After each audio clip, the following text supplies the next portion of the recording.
خدا نے کبھی چاہا ہی نہیں کہ آپ عام جگہ پہ بیٹھیں۔ اس نے اگر آپ کو بھیجا بھی، پیدا بھی کیا تو اپنے گھر میں پیدا کیا، اور اگر آپ کو واپس بھی بلایا تو اپنے گھر سے ہی آپ کو واپس بلایا۔ ایک ایسا شخص جس نے انتہائی کم عمری میں دین کے سب سے بڑے دائی کا ہاتھ پکڑا، ایک ایسا شخص جس نے دین کی اس وقت نصرت کی جب اور کوئی دین کی نصرت کرنے کے لیے تیار نہ تھا، ایک ایسا شخص جس نے ایک غریب الوطن دین کو، جو کہ اپنے شہر میں بھی نہ ٹھہر سکا، اس دین، اس مذہب کو اس شخص نے 3 براعظموں میں پھیلتے دیکھا۔ ایک ایسا شخص جس نے اپنے دوسرے جانثار ساتھیوں کے ساتھ مل کر مشرکین کے خلاف جنگیں کی، جنگیں جیتی، اسلام کا نام سربلند کیا۔ اسی شخص کو انہی اپنی ساتھیوں کے ساتھ جنگیں کرنی پڑ گئیں، نہ صرف جنگیں کرنی پڑیں بلکہ انہی اپنے ساتھیوں میں سے 8 10 ہزار افراد کی شہادت دیکھنا پڑی، جس سے کہا گیا دین کے لیے جنگیں لڑیں تو ساری زندگی میدان حرب میں گزار دی، علم سکھائیں تو ظہر سے لے کے عصر تک علم سکھاتے رہے، اسلام کی سربلندی کے لیے،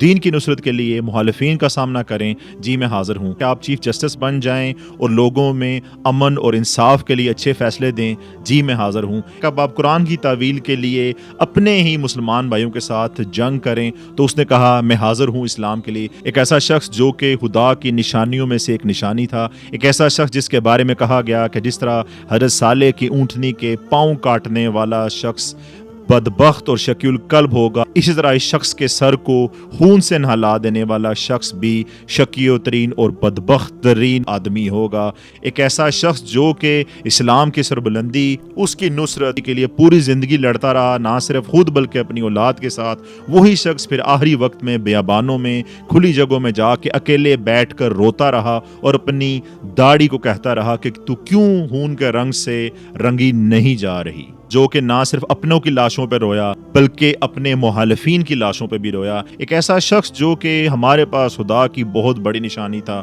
وہ نشانی مسلمانوں نے انتہائی بے قدری میں کھو دی۔ ایک ایسا شخص جو کہ بہت ہی خوبصورت اینڈنگ کا حقدار تھا، آخرکار اسے شہادت کے وقت کہنا پڑا فزت برب کعبہ انا للہ و انا الیہ راجعون۔